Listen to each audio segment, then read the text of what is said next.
Hey, it's Soul, and this is the guide to tailoring in Midnight. Here we'll cover the feel of how to gather materials, leveling up, and specialization paths. Then we'll cover cooldown and mastery crafting along with a few builds, then highlight some cool things tailoring has to offer. This is an intermediate guide that assumes you've got some experience with professions over the past few years. Use the navigation to get to where you want to go. Please like this video, subscribe for more WoW coverage, and catch me where I'm live. A few things to point out: you can skip this if you've heard it before because I'm going to repeat it for just about every profession. Consumable goods and reagents now only have 2 quality ranks. This matters a bit for gear crafters, but when it comes to things like cloth and leg enchants, it's a pretty big deal that creates a distinction between what I call a cooldown crafter versus a master crafter of these and other items. And I need to explain those terms too. A cooldown crafter doesn't rely on high-level materials, tools, levels, or even knowledge points beyond what's needed to learn recipes. Instead, they focus on using the concentration stat to raise the quality of an item to the next highest rank. At Midnight, with only 2 ranks, max quality is just 1 step away. Virtually all professions can apply this philosophy to create crafting characters who basically use concentration to make max quality consumables and reagents when enough of it's available, thus using concentration as a daily cooldown mechanic. As soon as tailors learn the recipes, they can immediately spend their concentration to make top-tier reagents, albeit only a handful every few days. A player with this philosophy sees their characters more or less as, tools, a means to an end, and so on and so forth, and will primarily do their business on the auction house. I'm speculating here, but I anticipate cooldown crafters to be pretty popular, as they don't need high-quality materials to make top-quality goods. There might be a drawback though, as this could actually impact the supply of materials, which might narrow the price differences in quality.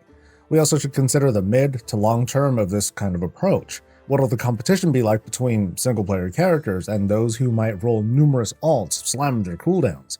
How many players will even be using so many alts, and how will this all mix in with the region auction house? We're just gonna have to wait and see. On the other side of things, master crafters depend on building up levels and knowledge points to eventually mass-produce high-quality items and gear without limits, which involves the steady progression with all the weekly grinding and activities involved. This also falls under the philosophy of being a completionist who wants to fully develop the character, and cool, this isn't about right or wrong gameplay. You can play the game however you like. It's just that this guide will make distinctions so you can come up with your own strategy without getting yourself confused with what's actually needed to get there. All the familiar trappings have returned, from specializations to knowledge points and patron orders and concentration as mentioned. A number of recipes are purchased with Artisan's Moxie, earned from skill ups, gaining knowledge, and fulfilling patron orders. Some recipes are discovered or dropped, and you can mouse over the info box on a recipe to find out how to get it. Moxie, by the way, replaces Artisan's Acuity from the War Within. Moxie is also specific to a given profession, so unlike Dragonflight and the War Within, you won't be able to jump multiple professions to consolidate a whole bunch of Moxie and then dump it onto a single profession. Leveling tailoring will feel familiar. You start off with crafting a bunch of bolts and then apply said bolts to crafts until you run out of bolts and/or skill gaining opportunities.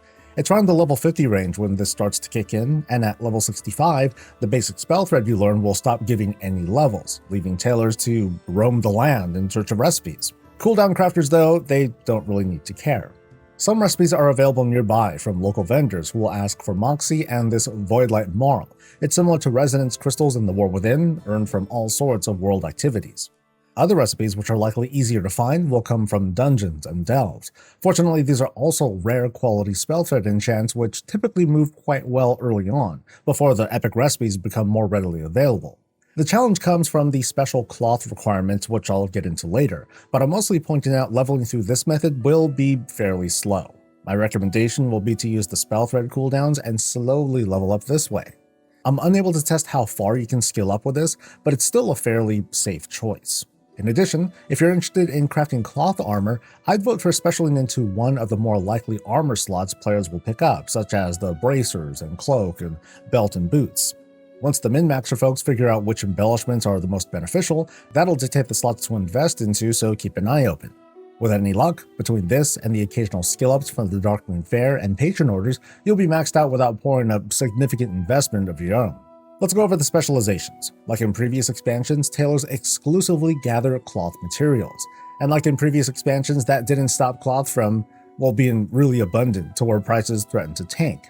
Unfortunately, unlike the War Within, Thaumaturgy is no longer around to shuffle materials around in a way that helped to stabilize supply and prices. Engineers will have a way of recycling cloth that's at least been processed into bolts, but it's not quite the same thing. This is possibly counterbalanced again by decor, which could make these materials always minimally relevant. There's lots to consider and very little to judge conclusively. I just want to lay everything out. That said, let's start with Fabric Specialist for resource farming. The base trait increases cloth drops in midnight zones and base skill bonuses to all crafts, making this trait even more essential to the master crafter. The other two specializations are a bit deceptive though. They increase your chance of finding cloth in 2 out of the 4 zones. However, this perk appears on the first and the final point of each spec. Otherwise, the points give you either ingenuity or multicraft. I think it's better to choose the spec that fits the stat you want the most, probably multicraft. But if you're hard up on farming, I say wait until folks find the best farming areas, followed by, whatever tuning Blizzard does with mob spawns and drop raids, because, there's a chance that could be a thing. Sandori Finery is where the armor crafting happens, including profession gear. One small change includes the fact that as soon as you learn the spec at all, you can now customize stats and item level upgrades on all armor without any further investment. That makes it much easier for Tails to focus on starting epics using Adventurer Crest during the first few weeks of the expansion in Season 1. Nimble Needlework is where one can make the decision to spec into either Sunfire Silk or Arcanoweave Gathering and Crafting, and eventually you can spec into both, which you might be interested in doing right away depending on your build. I'll also go over the embellished gear possible with either of these specs later on. Finally, Fiber Arts is where one can find stats that suit any of the builds you decide to go for. Even cooldown crafters might be interested in this tree as it gives bonuses that reduce the concentration cost of goods, enabling them to craft more over time. Your stats and tools will vary heavily depending on the spec you're going for. Cooldown crafters can get away with very minimal anything, but should at least have basic accessories if using multiple characters. Those who are generally going for cloth and reagent production will go hard on multicraft.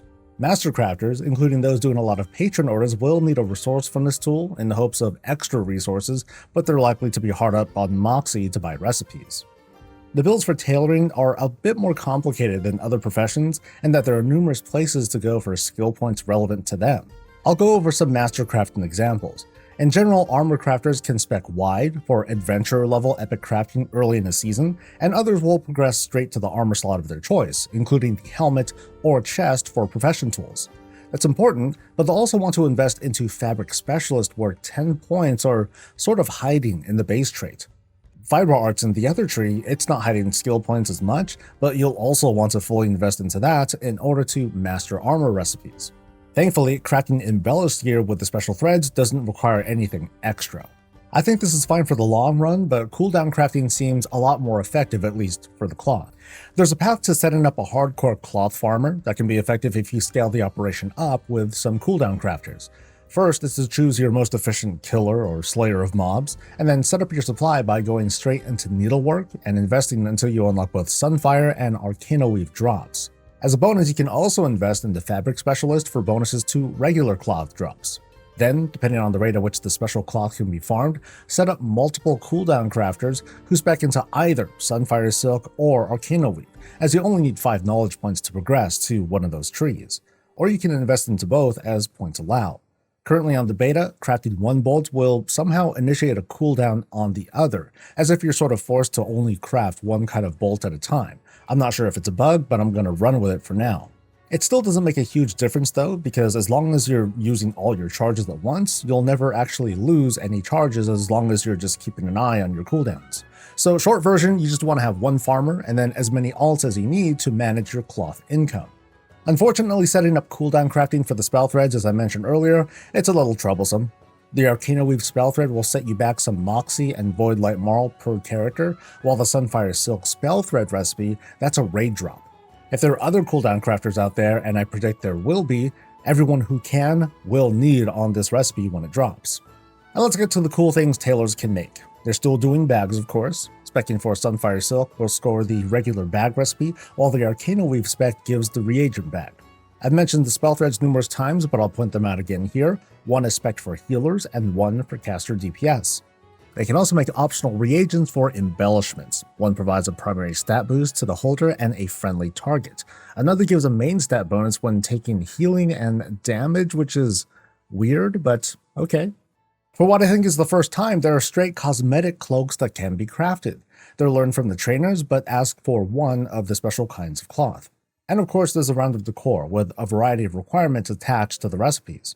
Those who are farming up cloth might want to consider leaving their lumber tracking on, because they're basically the one-stop shop of gathering and creating materials to pump out the most wanted decor on their realms.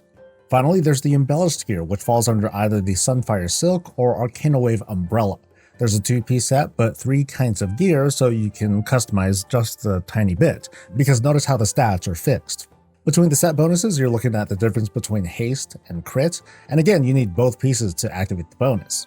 Finally, there's 1 belt per spec, one that gives a direct damage proc, the other gives a bonus to mastery.